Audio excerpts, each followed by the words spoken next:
ma-attend sila sa lubong. And then, probably mga Tuesday or Wednesday, naana atong mga pastors dari sa Surigao. Kung nasayod ko na, bisan wala sila dari physically, ilang kasing-kasing ang una-una nagauban nato. Amen? Amen! Good morning, New Life Surigao! Okay lang ba ang inyong buntag? Maayo lang ba ang buntag? Of course, because our God is good, so therefore our morning is good. So ang atong Dios kanunay buutan og maayo. So since siya ang naghimo sa atong adlaw, maayo gyud ang adlaw na yang ihatag kanato. Praise the Lord. So kung na-remind kita last Sunday, nagwali ang atong pastor, nag-share atong pastor about the farmer's faith, no? Tungod kay gidestino ang matag usa kanato na mamahimo kita ang mga magpupugas. Tungod kay naa sa kasing-kasing sa Dios na ang iyang mga anak magmabungahon sa matag-asa na aspito sa atong kinabuhi. So kana gyud ang gi-desire sa Ginoo. Na dili lang di ay taniya gi-create just to enjoy the blessings, but to reproduce and to multiply the blessings that He entrusted to us. Mao ginay kabubuton sa Ginoo. Na ato kining mapalambo, mapa-increase, mapatubo, of course para sa iyang kahimayaan mga kaigsuonan. So, we are also aware na ang pulong sa Dios mo ang atong similya. Kinsay aware ana mga kaigsuonan. Praise the Lord. Ang pulong sa Dios, the seed is the word of God. Kana siya na klase na pulong, kana siya na klase na similya, naanay kapasidad to grow and bear fruit. No? Nindot ang pulong sa Ginoo kay naano siya daan, no? Built-in na default na sa iya ang capacity to grow and bear fruit. Ang tinasayod sa ginang tanan ang atong kasing-kasing, kaning atong kasing-kasing yuta, the ground, kung diri ang similya itanom, o diri ang similya mamunga. Nasayod ang ginang tanan, ana, mga kaigsuonan. Ako rin nasayod. Salamat sa Lord na ako ang nasayod. Kitang tanan nasayod, no? Nang atong kasing-kasing, this is the ground where the seed is planted and will grow. Pero kung atong tanawon mga kaigsuonan, kita mang tanan yun siguro nag-agi o pagtanom. Siguro sa inyong balay, nagtanom mo og sili, atsal. Sa amo, akong bala, hilig yun siya kaayo magtanom. Sa gamay na yun na akong liyota, murag duha lang katikang, pero iyan yun ng tamnan, mahilig siya magtanom. Ako sad mahilig sa ko kaayo mag-harvest sa iyang tinanom.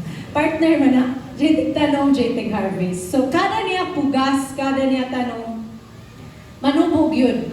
Walay choice ang gipugas, kundi mo tubo siya kung natanong siya sa sakto na dapit mga kaigsuonan. So, hilig yun siya kayo magtanong, pero na yung mga instances na iya sa mga tinanong, dili sa mo tubo, dili sa mamunga. Gagay ko ang sili, nagtanong siya sili, kuan, kalas lang yun siya tubig, pero namatay lang yun siya. Wala siya niabot sa point na naka-harvest ko sa sili na iyang itanong. So, na yung mga instances di ay ng atong gipugas, ang atong gitanong, sometimes mutubo, nasa yuban, malaya o mapatay ra siya. So, the question here is, asa ang problema sa unfruitfulness sa usa ka tanong, sa usa ka magpupugas? So, nasayod kitang tanan that the Word of God is perfect. Lang pa dito sa Psalms 19, that Yahweh's Word is perfect in every way. So, grabe ka perfect, grabe ka pure, grabe ka himsog, grabe ka abundansya ang liso, ang pulong sa Dios mga kaigsuonan. Kung sa Julie pa, walay pakay ang liso, which is the Word of God, nag-spread sa Diyos sa matagos sa kanato. O nag-ingon sa dito sa 1 Peter chapter 1 verse 23. Yung padriya, having been born again, kinsa may na tao na born again karang kabuntagon, praise the Lord, we have been born again, not of corruptible seed, which is the Word of God, but incorruptible, through the Word of God, which lives and abides forever.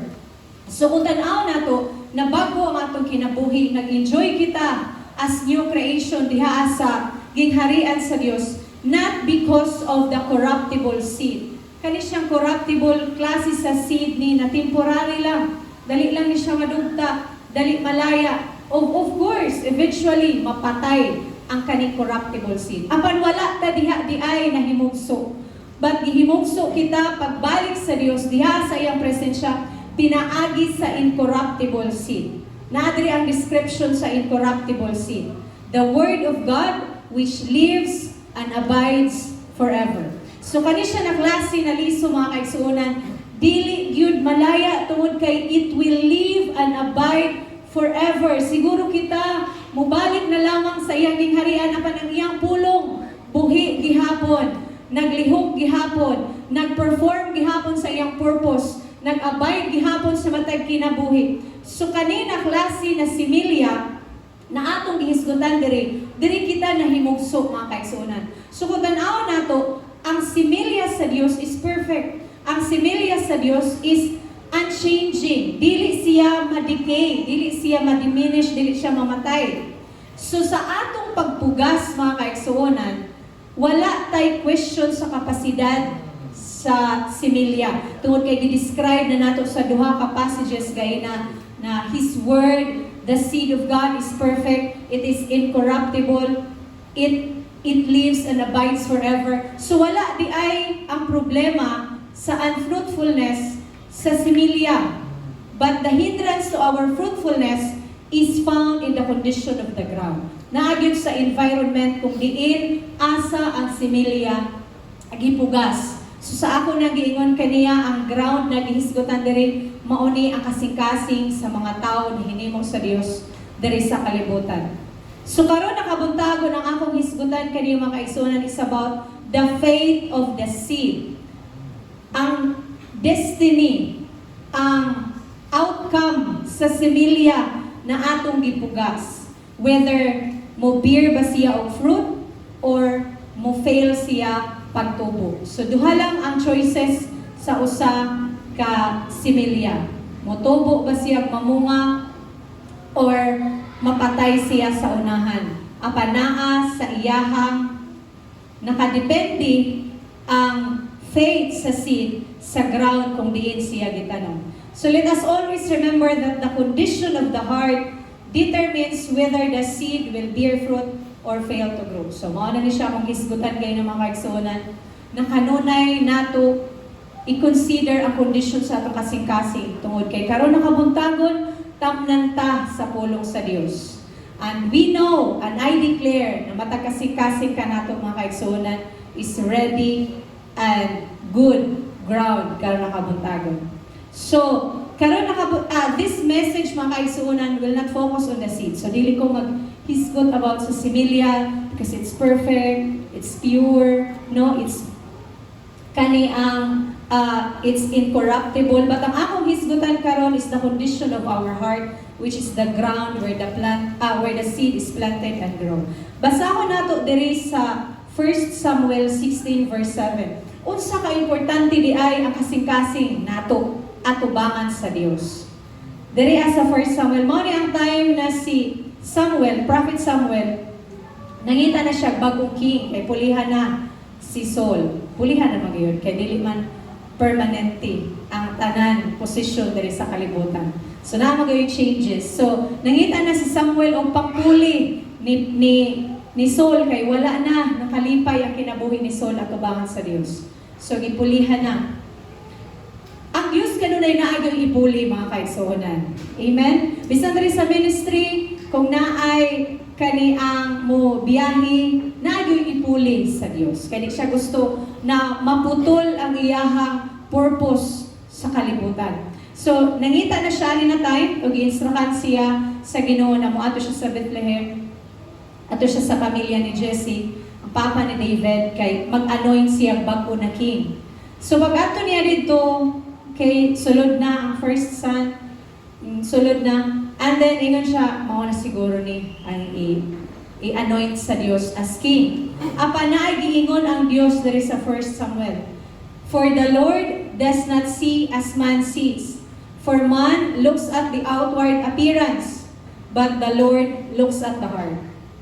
So kita as human being, it's normal for us to always consider, no? the physical stature of a person. Na ganitay makitaan, appearance yun na kanunay atong mahinumduman as our first impression sa iyaha. Before na ta mo dig sa iyang attitude, sa iyang behavior, sa iyang personality, mo follow na apan ang Dios kanunay gyud gi-consider niya, gitan-aw niya ang kasing-kasing sa tao.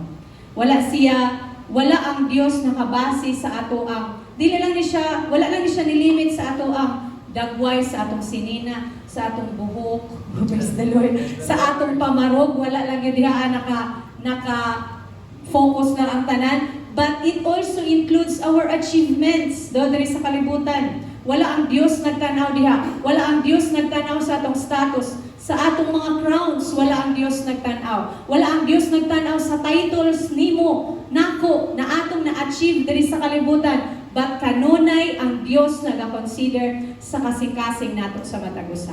Ground, tungod kay iyahang responsibility ang similya. So atong responsibility ang ground. That is why kung mutanaw siya nato, ang yuta gyud na iyang tamnan, ang iyang yung tanawon. Dili ato ang mata, itong eyelashes, ato ang eyebrows, dili. But ang iyang gitanaw is ang resulta sa similya na matanom sa kasing-kasing or sa kinabuhi sa usa ka tawo. That is why kasing-kasing yun kanunay ang gitanaw sa Dios. So the growth and the fruitfulness of the seed depends on where it is planted. So nakabasi ang pagtubo o pagpamunga sa similya, sa pulong sa Dios, sa dapit kung asa siya gitanong mga kaigsunan. Natanong lang siya sa limited lang na pot, no? So limited lang yun po ang iyang growth. Kung natanong siya sa very abundant na soil, na himsog kayo, of course, you will expect fullness or abundant harvest in the future. Kung imo po siyang gitanong sa pikit-pikit na lugar, of course, you will expect niwang ang imong tanong yun, ana, tungod kay ang nutrients na iyang ma-absorb, mabahin sa mga silingan. So naagyo ing ana, nakadepende ang potential sa fruitfulness sa yuta na atong gitamnan. So the faith of the seed is shaped by the condition of the soil. Diri kita sa Mark 4. Siguro we are all aware of this parable, the parable of the sower. No, kitang tanan siguro na side ani actually mao ni ang main passage na akong i-share kanyo na karong kabuntagon. The faith of the seed. Na ay upat ka faiths, ka destinies na pwede ma-experience sa pulong sa Dios sa ground which is our soul at our heart diha sa atong pagpangalagad sa Dios. So basahon nato sa Mark 4 verse 3 through 8. Listen, paminaw. Praise the Lord.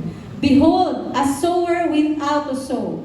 And it happened as he sowed that some seed fell by the wayside, and the birds of the air came and devoured it. Some fell on stony ground, where it did not have much earth, and immediately it sprang up, because it had no deep of earth. But when the sun was up, it was scorched, and because it had no root, it withered away. And some fell among thorns, and the thorns grew up and choked it, and it yielded no crop. But other, praise the Lord, Sabbath. But other seed fell on good ground, and yielded a crop that sprung up, increased, and produced, some 30-fold, some 60, and some 100. Kung tanaw nato ni siya mga kaigsuonan, 100% same seed ang ipugas sa upat ka klase na grounds. Pero 75% na fail, only 25% increase and produce. So, sa upat ka klase na ground na gitamnan sa Dios, na ay expectation yun ang Ginoo sa fruitfulness. Pero kung saan taman na 75% ato, which is the wayside, the stony, and the thorny, wala yun sila kapamunga.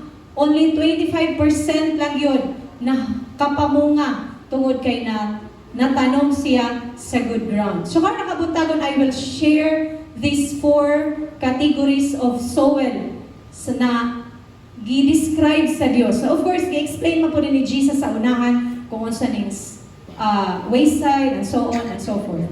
So the first type of soil na atong isdutan the faith of the seed fell by the wayside. So kani una atong hisgutan, unsa kaha ang outcome, ang resulta, ang destiny sa liso na natanom sa wayside na ground. So there is a verse 15, mo na explanation ni Jesus. Same chapter, verse 15. Explain niya ni sa unahan. Nagparable siya from verse 3 to 8. Nag-explain din siya sa verse 15 through verse 20. Ingon siya diri, and these are the ones by the wayside where the word is sown. When they hear, Satan comes immediately and takes away the word that was sown in their hearts.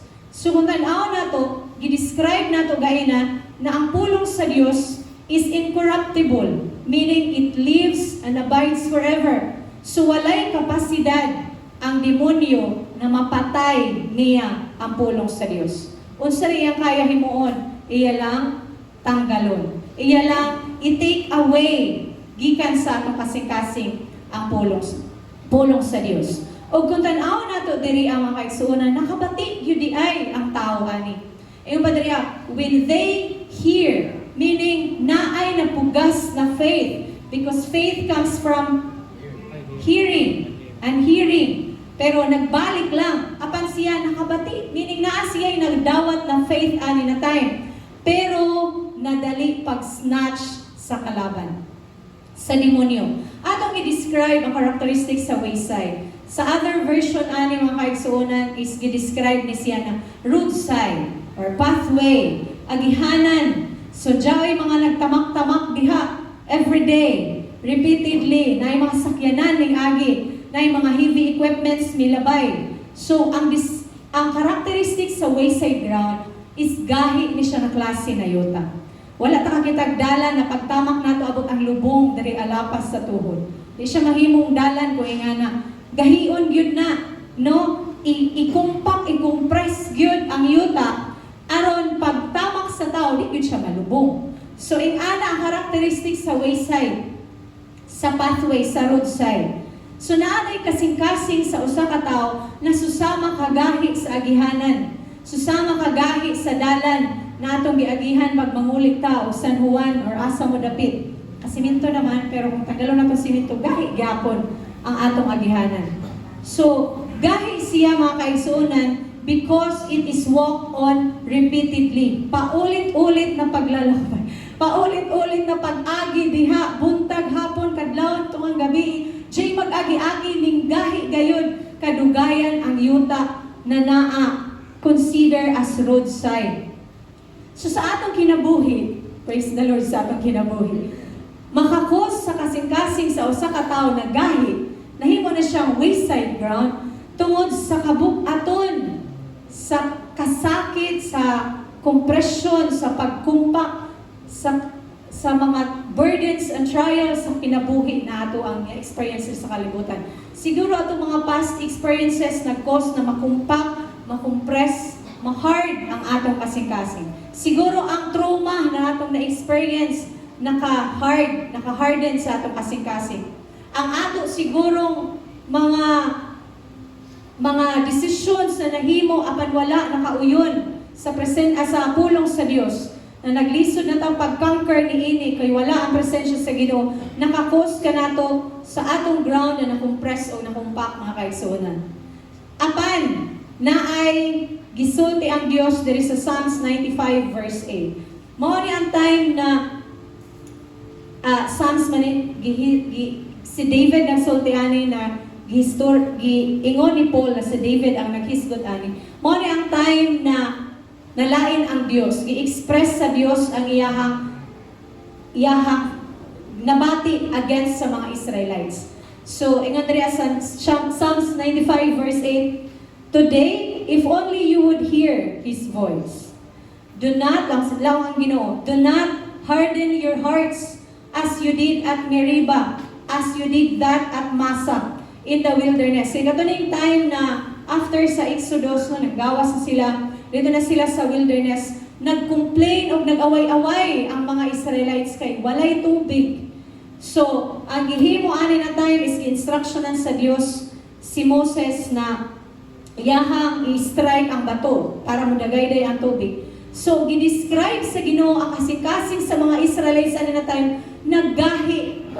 Do not harden your hearts as you did at Meribah, as you did that day at Massa. Meribah and Massa ang tawag nila ito sa lugar. Tungod kay Meribah means quarreling, nag-away-away dyan sila. Massa is testing, gitistingan nila ang Diyos. Ingon pa diri where your ancestors, which are the Israelites, tested me, they tried me, though they had seen what I did. No, despite sa ilahang na-experience na mga milagro, katong mga plagues, katong ang Exodus, grabe ang milagro na experience sa Israelites, apan nagmagahi gihapon ang ilang kasing-kasing. Lampadria, for 40 years I was angry with that generation. Praise the Lord. One day, ka maglagot. Pagkagabi, okay na. As I said, pero ang atong Diyos, He is slow to anger. Grabe na yun siguro ang gihimo ani. Kay ang Diyos, dili gid siya yung anak kadali masuko. Apan tungod kay nagmagahi ang kasing-kasing, wala ang Diyos nalipay. Ingon pa ang Diyos diri, I said, they are a people whose hearts go astray, and they have not known my ways. Og ang sumpay, so I declared on oath in my anger, they shall never enter my rest. So ang kasing-kasing di ay na magmagahi, ako na lang pang highlights, na ang kasing-kasing di ay naggahi, consider as wayside ground, na naaihang giingon diri that they will never enter my rest. Kanina siya na klase na rest, dili lang ni ingkod, tulog lang, physical rest lang, but rest in every aspect. Mental rest, emotional, spiritual, physical, tanan. O kani siya na klase na rest na po ni daghang mga kaway, no? Naadre apil ang peace, ang joy, ang prosperity, ang blessings na klase na rest na giingon sa Dios. Apan tungod kay nagmagahi ang kasing-kasing sa mga Israelites, therefore, wala sila'y chance na makasulod sa rest na gipromise sa Dios kanila.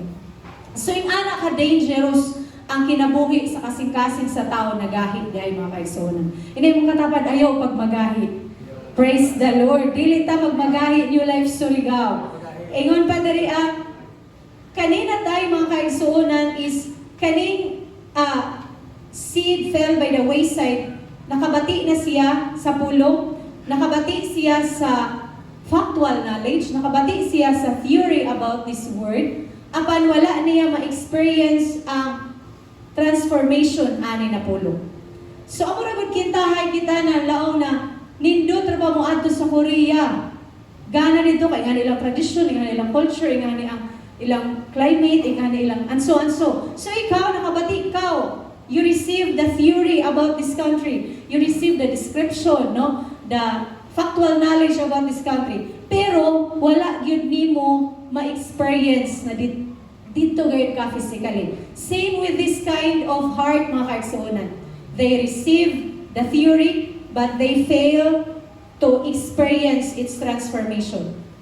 So we experience the power of God's Word when the seed takes root in our hearts. So diha lang yun nato na-experience ang power sa pulong sa Dios. Kay kisay nasayod, no? Na-aware kita tanan na ang pulong sa Dios built-in na ang power. Built-in na ang kapasidad. Naanagayod tanan. So ma-experience lang nato ang power sa pulong sa Dios kung mangugat siya, makaugat siya sa ato kasing-kasing. That is why kaning wayside ground na atong isgutan diri, wala dili able ma-experience niya ang gahom sa pulong sa Dios kay na-snatch dayon. Wala ka pangugat. So kung tanawin mo diri, Satan comes immediately. Dali ka siya. Wait, dahil niya paugmai. Agad-agad. Gidiretso dahil niya pagkuha ang pulong sa Dios sa kasing-kasing sa wayside na ground. Kaya nga nung magdali man ang Ginoo, because He is aware that there is great power in the Word of God. Kabalo gayud siya na kung kani magtubo, mugamot, o mamunga, mutubo, mugamot, o mutubo, mamunga gyud ni siya na pulong. Tungod kay powerful ang pulong sa Dios. Walay problema ang pulong sa Dios. Mamunga ni, o kung mamunga na, ang usa ka tawo, mag-manifest ang himaya sa Dios sa iyang kinabuhi. Na makayo ng tao, uy, blessed na lagi si Diya. Ingana na lagi iyang negosyo, ingana na lagi iyang pamilya, ingana na lagi iyang pag-eskwela. Kay nagikan sa pulong sa Dios na natanong sa iyang ground. So unsay mahitabo, madalahig ang iban na unsay sikreto. The word of God, duol mo sa Dios, ingani ang Ginoo, ingani siya kadako, ingani ka maayo. So magkadaghan ang muduol sa pamilya sa Dios. So nagdali ang demonyo pagkawat para mag-prevent niya ang increase no sa numbers sa mga katawhan diha sa iging harian sa Dios. So unsay himuon nato mga kaigsuonan kung naatay na ilhan na person na iyang kasing-kasing or siguro ka nato no dili man ta perfect from glory to glory transform kita sa Ginoo. Siguro na part sa atong kasing-kasing na medyo gahi-gahi pa ko diri na part, medyo dalan pa ni ang ground na ako dali na aspect sa akong kinabuhi. So, in order for us to experience spiritual growth and fruitfulness, we have to allow God to break us. Buakon gyud, kung ang dalan na sa inyong silingan, niya gusto gyud nimutangnan siya kamatis, ay bungkalon gyud nimo siya, dili gyud siya nimo diretsuhon pagtanong kay dili gyud mo penetrate ang roots ana.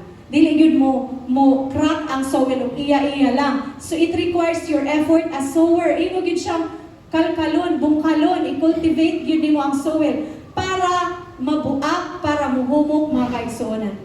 It requires breaking.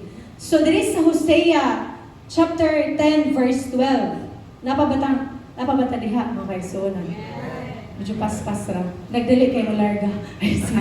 Without Hosea 10 verse 12. Ingon diri sow for yourselves righteousness, reap in mercy. Sowing and reaping hapon, praise the Lord.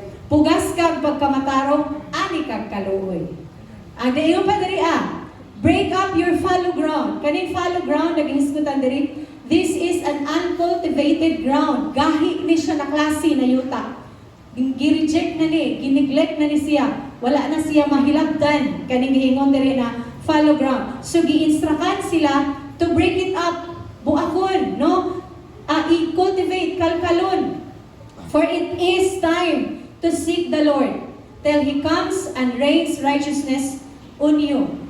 Di ba na ay diri when we seek the Lord, He comes. For it is time to seek the Lord till He comes. When we seek the Lord, He will surely come, mga kaigsuonan. O dili lang siya basta mutunghan na. Charan! Darin ako. But say, ang himuon sa Dios, till He comes and reigns righteousness on you. Dili mo abot ang Dios na empty-handed. Jay ijadaya. Ulan sa pagkamatarong iyang ibubo sa ato Praise the Lord. So kinahanglan yun ay nato buakon ang aspito sa atong kasing-kasing na feeling nato gahi ko diri na aspect, Lord. Then gahi ko diri sa masabot ra ganin ko gamay. Ay, atras na lang ka kay gahi pa ko diri. So it requires breaking, mga kaigsoon. We are instructed to break this fallow ground na gi-describe sa Dios. So, tungod kay time na kuno pagsik sa Ginoo. So how can we break up the fallow ground? Seek the Lord. Sumpay lang niya. Break up your fallow ground, for it is time to seek the Lord. By seeking God, by understanding the word of His truth, ato yun naagyoy chance na ang gahit sa itong kasing-kasing mabuak kayo mga kaigsuonan. And then He comes and reigns righteousness. Kung ang yuta na gahit paulanan, muhumog yun. Muhumog yun. So, nag-require siya effort, nag-require ang pulong sa Diyos. Gusto niya kita ang initiate. Kaya pwede man na magpaulan na ang Ginoo, dayon kalkalon na dayon. No, maguna, na He comes and reigns righteousness, then break up your fallow ground. Pwede man siguro na ito balihon. Apan ang sequence sa Diyos is, break up your fallow ground, then He will come and reigns righteousness. So, gusto yun sa Diyos na naagyod tayo himuon. Kita yun ang muuna pag-choose. Na buako na nako ni Lord na aspect sa akong kinabuhi. Then, dili ta pakiason sa Ginoo. He will surely come and then He will bring rain. So let us allow God to break the things that broke His heart. So whatever those things na nakabuak sa kasing-kasing sa Diyos, ipabuak nato sa Ginoo, mga kaigsuonan. Then, dari kita sa second type of ground. The faith of the seed fell on stony ground. Mark 4 verse 5, some fell on stony ground, where it did not have much earth, so less ang iyahang richness sa soil ani. Gamay lang ang yuta, mga stones ang naa. And immediately it sprung up because it had no deep of earth. So kung tanaw ninyo church, nakabati po ni siya sa pulong sa Ginoo, and then ang similya na natanong siya kasing-kasing, dali-dali og tubo, immediately sprung up, no, ni-germinate dayon, no, gawas na dayon siya. Immediately, from, atong i-consider yung word na immediately, dali-dali siya ni tubo, mga kaigsuunan. So this type of seed, no, this type of growth, na kaning quick lang, immediate lang ang iyang pag-appear, this is very promising na, wow, ni suboy na, nakita na, nagmanifest na ang pulong sa Ginoo. But, take note diri, it had no deep of earth. Walay iyahang gamot, mabaw lang, hapaw lang ang iyahang tinubuan. So, gi-explain ni Jesus sa Mark 4, verse 16 to 17.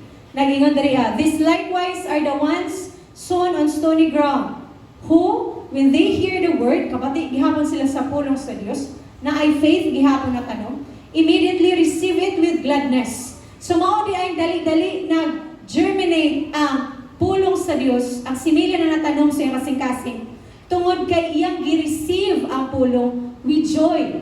Gi-receive niya with excitement. Kapatay mo ang pulong na natin mabatihan, yes, praise the Lord. Sige, ako nang i-apply, ako nang i-dawato ng iyong pulong, Lord. I-apply ko rin sa akong kinabuhi. Na-excitement imo kasing-kasing. Malipayon imo kasing-kasing nag-receive ani. So, ning anam-anam pag-crack na ang seed, ni anam-anam na pagtubo ang similya na gitanong sa Dios sa imo kasing-kasing. Apan na ay nag-ingon diriya, sumpay ta, and they had no root in themselves. So wala gyud siya kapangugat. And so endure only for a time. Afterward, when tribulation and persecution arises for the word's sake, immediately they stumble. Sa other version ta, sa KJV, kaning word na stumble mga kaigsuonan, gigamit ang word na immediately they are offended. Praise the Lord sa mga dili-dali ma-offend. So when affliction and persecution arise for the word's sake, immediately they are offended. So naanaunta ning suboy na ang similya, pero mahabaw pa lang, mabaw ang iyang growth, wala siya kapangugat, dili deep ang iyang pag-root dito sa yuta tungod kay gi-describe gaina na ang description niya is it did not have much earth, so less ang iyang soil. So kanina time ning suboy na, apan pag-abot sa mga persecutions, trials, pressures sa kinabuhi, mga oppression, agoy, na stumble ang kanisyon na klase na ground. Na-offend sa other na version. So kung tanaw na ito mga kaigsuunan, it's normal naman, di ba? Na aware magitang tanan na when we receive the Word of God, when we receive Jesus Christ as our Lord and Savior, we will experience tribulations. Ngayon pa siya, in this world, you will have suffering. Be courageous. I have already conquered the world. So naanay promise, ang ananay pag-ingon ang Diyos, pag-warning na normal yun na maka-experience yun tag mga pressures sa kinabuhi, mga oppressions, mga trials sa kinabuhi, mga pagpiga sa ato ang yuta. Apan, tagaan ta og comfort sa Ginoo na I have already overcome the world. So gi-conquered na sa Ginoo ang kalibutan. So kani siya na klase na ground mga kaigsuonan. The heart is excited to receive the word, diba? Yang gi-receive with gladness, with joy sa other version. And then immediately na-offend siya. Na-adari word kaduha, gibalik ang word na immediately. Na-adari, when they hear the word, balik ka sa Mark 4:16 to 17 king. Lang dari when they hear the word, immediately receive it with gladness. So, paspas iyang pag-receive, paspas iyang excitement. But when tribulation or persecution arises for the word's sake, immediately they stumble. Dali ra pud siya napukan. Dali ra pud siya na tumba. Kanina klase na offense, mga kaigsunan, kaning word na offended or offense, similar ni sa word na stumble, maslip, matumba. Namura ka na, ninaog ka sa hagdan, kaya minong ka tubig, gabi, ngit-ngit, naog ka, kabantay na jump pa dyan, dulaan, gibilin sa hagdan. So pag-agi na mo, natumba ka, mo ni siya na klase na stumble o offense, ang gihisgutan diri, natumba. So imbis kay okay ang imuhang paglakaw, natumba tungod kay na ay babag, nagibutang sa imong dalan. Muna'y purpose sa demonyo sa atong kinabuhi. Tahan niyang babag, aron matumba ta. Of course, magpalayo ta. Tungod sa pain, sa kaulaw, na naghitaw, natumba ka, di na ka mupadayon paglakaw sa unahan. Di na ka mupadayon pagpursu sa imuhang ang imuhang padulngan. Tungod kay naulaw na ka, nasakitan na ka, kay natumba ka. Same sa atong espirituhan ng kinabuhi. Siguro na yung mga times na i-challenge ang word. Dapat diri persecution and tribulation arises for the word's sake. Not for your own sake, but for the word's sake. Gitistingan ang pulong sa Dios na diyaw na tanong sa imo kasing-kasing. So pagtisting sa pulong sa Ginoo, gi-challenge ang pulong sa Ginoo sa imo kasing-kasing, immediately kani siya na klase na ground, ma-offend na dayon mga kaigsuonan. So the true faith goes beyond emotion. Dili lang gyud ang atong pangalagad sa Ginoo, atong pagtuo sa Ginoo, dili ni siya base sa atong emosyon. Simba ko karon kay malipayon ko pagkagabi. Wala man na plansya ang sinina, dili na ganahan. Sila rakan, dili sunod na lang sad ko. So dili ing ana wala nakabase ang faith nato sa atong emosyon, kay changing atong emosyon, naganahan dili, malipayon maguol. So ang atong pangalagad, whether you like it or not, agtuon gyud nato ang pulong sa Ginoo. Amen. So, tanaw na to ang Mark 6, verse 1 through verse 3. Naadri ginisgutan, unsa di ay ang mahitabo kung ang tao magpuyo na naay offense sa kasing-kasing. Kasing-kasing na stony ang ihang ground. Diri as sa Mark 6, mo na time na si Jesus nagminister dito sa iyahang hometown. Lang pa diri then he went out from there and came to his own country. And his disciples followed him. And when the Sabbath had come, he began to teach in the synagogue. And many hearing him were astonished. Grabe na, amazed sila sa pagtudlo ni Jesus dito sa synagogue. Ingat sila, where did this man get these things? And what wisdom is this which is given to him? And that such mighty works are performed. So ang ilang na-appreciate kan Jesus during this time, ang kaalam o ang iyahang mighty works na gi-perform. Is this not the carpenter? So, payan pag-iod nila. Pwede naman tanag dito sila mag-end. Is this not the carpenter, the son of Mary, and the brother of James, Joseph, Judas, and Simon? And are not his sisters here with us? So they were offended at him. To grabe, immediately, na-amaze sila, na-astonish sila sa wisdom ni Jesus, sa milagro na gi-perform ni Jesus. But later on, gi-challenge ang pulong na ilang nabatian.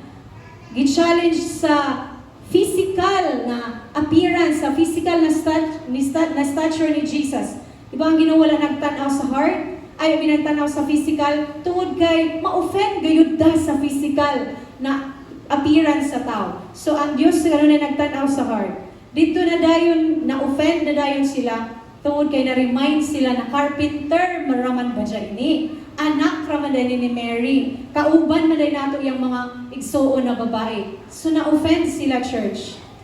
Familiarity breeds contempt. Dili gyud nato kanunay i-entertain ang over-familiarity, mga kaigsuonan. Over-familiarity sa word na sometimes dili na nato masabtan tungod kay over-familiar na kaukaradya. Wala nimo na dili rooted in love ang atong pag-study sa pulong sa Ginoo.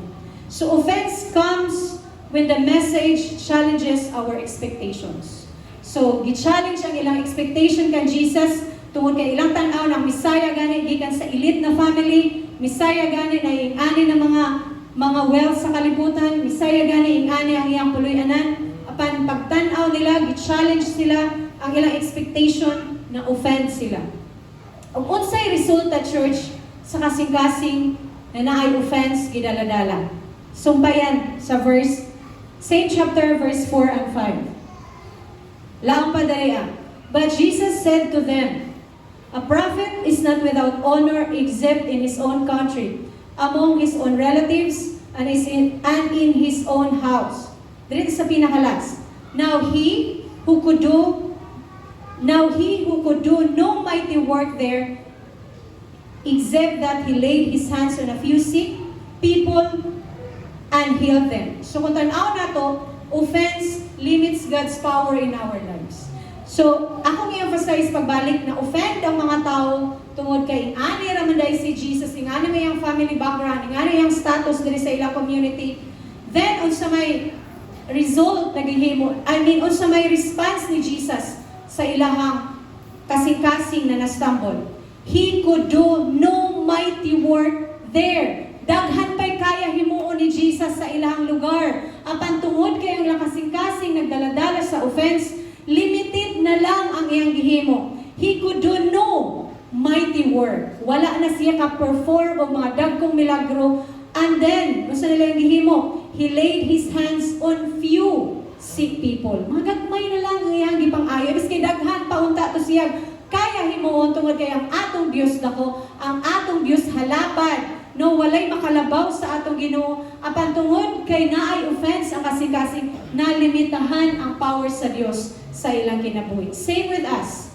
Sa atong pamilya, sa atong personal, atong i-let go ang mga offense na atong gidaladala, atong i-surrender diha sa Ginoo. Tungod kay malimitahan, daghan pa untag kaya himuon sa Dios sa imuha personally, sa imong pamilya tungod, pero tungod kay gi-entertain mo kay nalain ko, natumba ko, nasakitan ko, naulaw ko. Padayon yun mo ni siya gi-entertain, then therefore, ang power sa Dios dili makahimo og dinagkong butang sa imong kinabuhi. So atong yung i-guard ang ato kasing-kasing mga kaigsoon. Ikatulo na butang, ikatulo na klase sa similya. There is a Mark 4 verse 7. The faith of the seed fell among thorns. And some seed fell among thorns, and the thorns grew up and choked it, and it yielded no crop. Ihapon si Jah makapamunga. Then explanation ni Jesus sa verse 18 through 19. Now there are the ones sown among thorns. They are the ones who hear the word, and cares of this world, the deceitfulness of riches, and the desires of these other things, entering in that choke the word, and it becomes unfruitful. So there are three hindrances, no, or factors na nakahinder kanila sa ilahang fruitfulness. The first thing is the cares of this world. The second is the deceitfulness of riches. And the third is the desires for other things. Ano magtinguha pa maglain na daan na may available? So kaning tulo ka aspito, kaning tulo ka elements ang nakapahinder sa ilang unfruitfulness. So the first thing is the cares of this world. Mga priorities nato na nakalabaw sa Dios. Mga concerns nato na mas nilabaw pa sa Dios na atong nailhan sa atong kinabuhi. Daghan kay tag mga gidaladala na mga kabug-aton, mga concerns sa kinabuhi. Pero tanaw nato sa Genesis 28 verse 12 to verse 13. Ako na ni siyang i-share sa tithes and offering. Na-bless kay ko ani. Damgo ni Jacob. Itong time na mapauli na siya dito sa iyang pamilya. Then ingon diri, then he dreamed, si Jacob ni. And behold, a ladder was set up on the earth. Grabe ang ladder set up sa kalibutan. And its top reached to heaven. And there, the angels of God were ascending and descending on it. And behold, the Lord stood above it and said, I am the Lord, God of Abraham, your father, and the God of Isaac. The land on which you lie, I will give to you and your descendants. So this is, naani siya, symbolic meaning kanato mga kaigsunan as Christians. Dampo si Jacob, naka-set up, naka-install na hagdan, yuta padulong sa langit, busy ang mga angels, nagnaog, nagsaka. Of course, dili lang siguro sila nag-exercise, no? Nagdala gito sila og mga panalangin kan sa langit padulong sa yuta. So, and then, behold, the Lord stood above it. So, kung kanunay taga-entertain sa klase-klase na cares of this world, yun nato makita na ginawa na nagtindog po siya above sa atong mga needs. Inato makita na ang Diyos di ay is able to provide everything. Tanaw na to diri angels are busy ascending and descending sa ladder. Subot pasabot, ang Dios kanunay involved sa tanan concern sa atong kinabuhi. Kanunay gyud siya nag-participate, dili lang ang Ginoo observer, but partaker siya sa tanan concern sa atong kinabuhi. Let us not focus on earth and miss the ladder to heaven that God provides. Ato yun ang ginamduman. Let us always be aware of this ladder na gi-install sa Dios sa ato ang kinabuhi o sa atong pamilya. Then look up and see the one who stands above all, for He will provide for us. So di nato i-allow ang mga thorns, mga cares of this world na mutsok sa pulong sa Ginoo. Naingon pa ang pulong sa Ginoo, the Lord is my shepherd. In Him, walay magmakulang ka na panatuok. Tungod kay daghan tay concerns, daghan tay mga cares sa atong kinabuhi. Na less ang atong appreciation sa presence sa Dios na nagtindog di ay above it all. Then, ikaduha na aspect is deceitfulness of riches. Actually, being rich is good because it's one of the promises of the Lord. It's one of His will for us. Pero, kung ma-deceive na siya, na kita, kaninang klase na butang, dili na sad na ikalipay sa Ginoo. Kaning riches, nag-iingon diri, wala lang niya siya nag-focus sa wealth and treasures, material things, but appeal sa diri ato ang status, appeal sa diri ato ang title, atong crowns, ako nag-isgutan kayo ng atong mga achievements, atong mga butang na acquire diri sa kalibutan. Kanis yan na klase na riches, mga kaigsuonan. And trusting these things more than God leads to spiritual decline. Magkaubos gayod ang atong kinabuhi. Tungod kay nisalig kita sa kanisya na klase na butang. Napapata diha? Sige lang until alas 5 kita. Dari kita sa Lucas 12:16 through 20. Ingon dari ang Ginoo. Then He spoke a parable to them, saying, the ground of a certain rich man yielded plentifully. Si grabe ka dato. Rich man, yan, plentiful pagayod ang iyang na-acquire. And then he thought within himself, saying, what shall I do, since I have no room to store my crops? So he said, I will do this. I will pull down my barns and build greater, and there I will store all my crops and my goods. And I will say to my soul, grabe, yes, kawana ni self-recognition, soul, you have many goods laid up for many years. Take your ease, eat, drink, and be merry. Pero ang reply sa Diyos, full, this night your soul will be required of you. So kung kani siya na klase na kasing-kasing na na-deceive siya sa iyahang mga na-achieve sa kalibutan, na maski una pa niya pag-celebrate ang iyang harvest kaysa sa naghatag sa iyang harvest, tawgon din na siya na klase na tao na buang at tubangan sa Ginoo. So dili dili kabubuton sa Ginoo na matag-o sa kanato mag-focus ta sa mga butang na na-acquire. Seek ye first the kingdom of God, and all these less important things, lang pa sa other version sa Matthew 6:33, and all these less important things will be added unto you. Ihatag ra, ipadala ra sa Dios sa mga angels na busy, nagnaog, nagsaka, busy sila nag-deliver sa mga panalangin na intended sa atong kinabuhi. So dili gyud ta dapat ma-deceive, mga kaigsuonan. Kanunay gyud nato unahon ang Dios, labaw pa sa harvest na hinatag sa Dios sa atong kinabuhi. And the third thing diri as thorny ground is the desire for other things. Grabe, kanagini naa na kay bucket list, palit na ka, pero pagpalit nimo ay gana ini. Na gani ingana. Kinsa may ingana mga babae.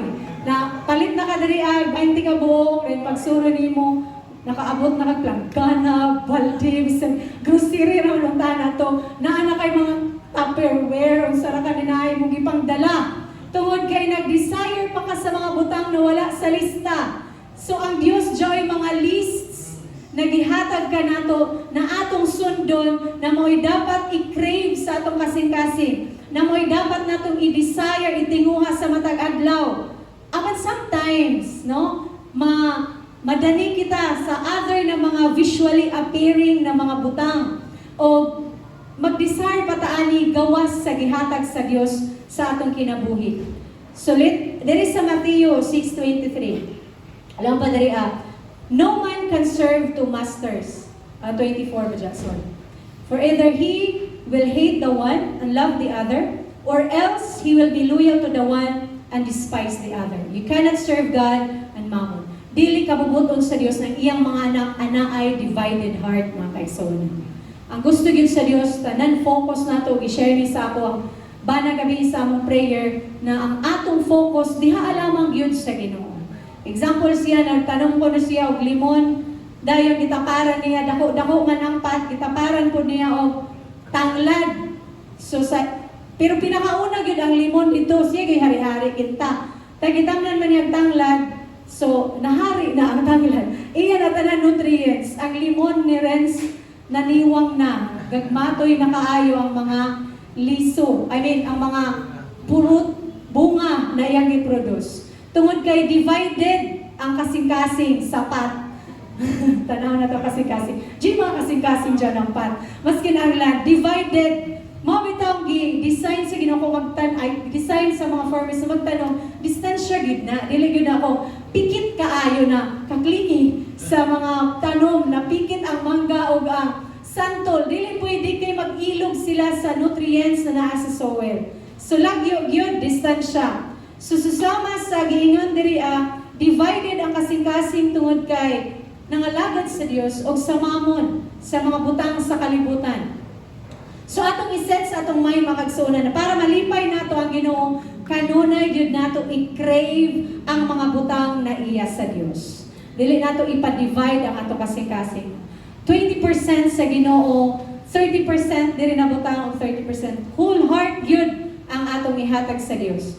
And the reward is 100 folds of harvest sad ang atong anihon diha sa Ginoo, mga kaigsoon. So na ako ipakita diri na tanong, gitawag ni siya og Virginia creep. Praise the Lord. Pamikita mo siguro ba na tanan? Naana siya sa among nataran. Kani siya na klase nataran.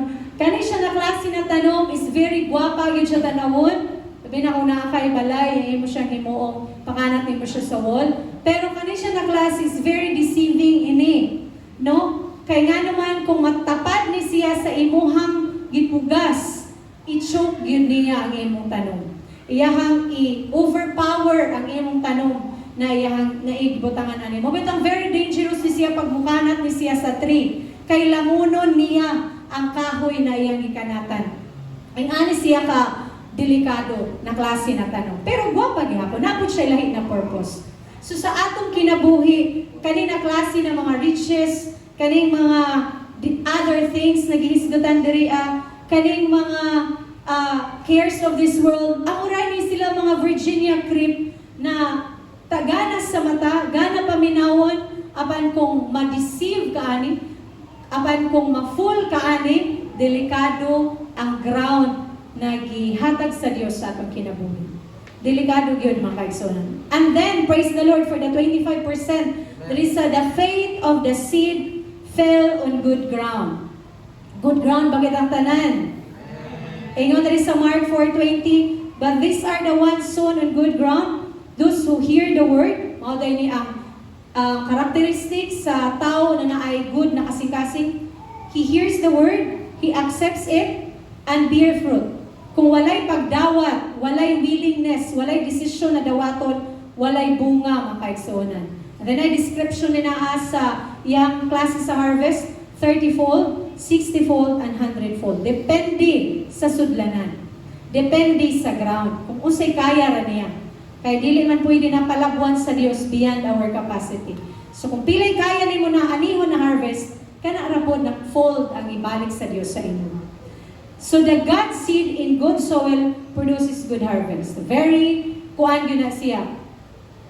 Kani ang common na kung ang yuta maayo plus ang lisog yun na pulong sa Dios very perfect, then mo-produce yun og maayong bunga, mga kaigsuonan. Dari kita sa last verse ra kani. James 1 verse 21. Therefore, lay aside all filthiness and overflow of wickedness, and receive with meekness the implanted word, which is able to save your souls.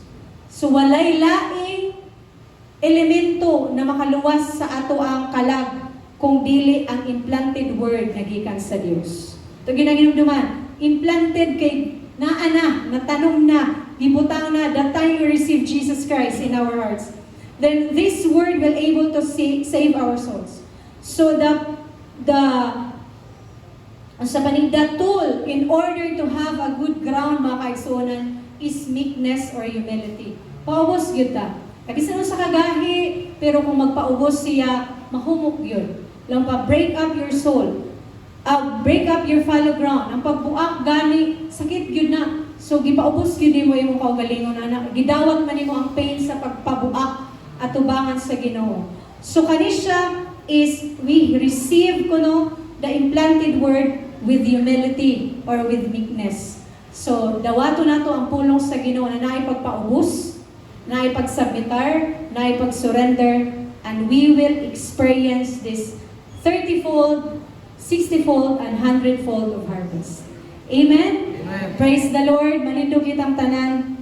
Atong pasalamatan ang Ginoo sa maayong similya na gihatag sa matag usa kanato. Atong pasalamatan usab ang Dios sa maayong ground, no? Pinaagi sa iyang grasya, pinaagi sa iyang espiritu, pinaagi siyang kusog. Able kita maglakaw na naay kasing-kasing na maayo. Able kita maglakaw na naay kasing-kasing sa pagpaubos. Na able kita mudawat og mga pagbuak gikan sa Ginoo. Pasalamatan nato ang Ginoo. Come on, request the praise and worship team. Atong dayigon ang Ginoo sa tibok nato kasing-kasing. Kantaon nato ang last song, mga kaigsuonan. Let us praise the Lord. Forever, let us praise the Father. Forever, let us exalt the name of God. Siguro, ako nag-iingon gaina na ang pagtuo wala nakabase sa emosyon. Even if you don't feel like worshiping or praising the Lord, sugua imong kalag to praise God. Sugua ang imong una-una, ang imong kusog, ang imong lawas to exalt the name of Jesus through your mouth. There was mercy in your eyes to fulfill the law and prophets. To a virgin came the word from a throne of endless glory to a cradle in the dirt. Come on, we sing. Praise the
Father God, Lord, give you our highest praise, O God.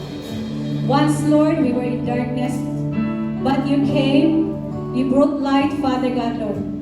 By your name, by your blood, we are redeemed, we are restored, we are free. And thank you for that, Jesus. Thank you for giving us this good ground, Father God, Lord.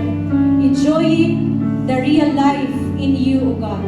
Enjoying the freedom, Father God, Lord, with you. Enjoying the abundance of your love, abundance of your grace, Father God. Salamat, Amahan ko, na karna kabuntagon. Imong glory, nagakutsa, dari nadapit, nagapamuhan sa matagusang. And we thank you, God, Lord, for these perfect seeds, O God, sown in our hearts, Abba, Father. And we thank you that your Holy Spirit, O God, Lord, will come and raise, Father God, Lord, this seed, and it will nourish, it will grow, Father God, Lord, and it will bear fruit for your glory. Salamat, Amahan ko, na dili na mo kaya, O Diyos, magmabunga na kami lang. But pinaagi kanimo, o biha kanimo, o para kanimo, Amahan ko, mahimo kaming magbabungamon, O Diyos. Salamat kay nakabuntagon, Father God, Lord. We know that we were able, Father God, Lord, to glorify your name, O God. You are our maker, you are our comforter, you are the one who answers our prayers, Father God, Lord. You are the one, Father God, Lord, who always meet us, O God, in times we need you, Amahan ko. Salamat, O God, Lord, sa iyong pulong. Salamat sa pagsimba. Imo kami titudluan kay nakabuntagon, Father God, Lord, to worship you, to give thanks, Father God, Lord, and to honor your presence, O God. Salamat sa iyong kamaayo. In Jesus' name, amen and amen. Praise the Lord.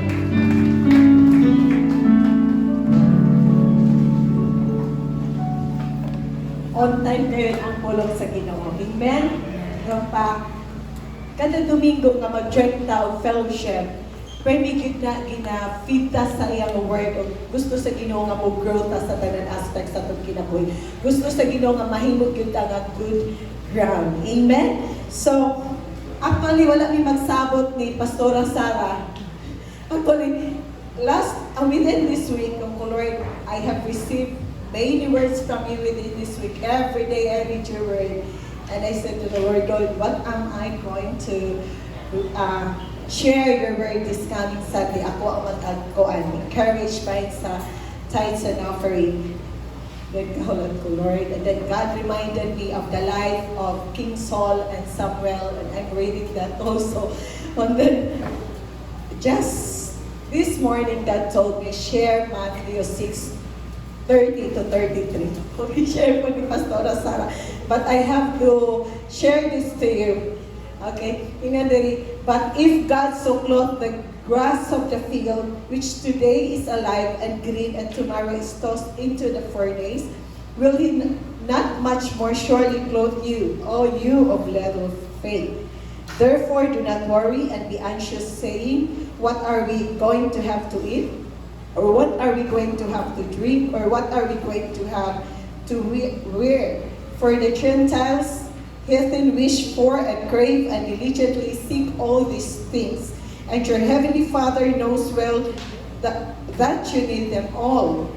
But seek, aim at, and strive after, first of all, His kingdom and His righteousness, His way of doing and being right, and then all these things taken together will be given you besides. So do not worry or be anxious about tomorrow, for tomorrow will have worries and anxieties of its own. Sufficient for each day is its own trouble. So ganina na share man mahitungod sa katong ground nga attorney. Actually, kanang attorney ground, kana siya nga ground, saan na siya kakristuhanan actually, no? Nangalagad na sa Ginoo, abot ng simbahan, nakabati sa pulong sa Diyos, naka-experience sa salvation, naka-experience sa goodness ng God, apan ni atra sa pagpangalagad, kay tungod sa worries, anxieties, din kalibutan. Pero nagaynon din no? Sa akong gibasa sa 30, nga dito, nga nung mag-worry man, mismo word ni Jesus, nga nung mag-worry man, nga even gani ang grass nga wala na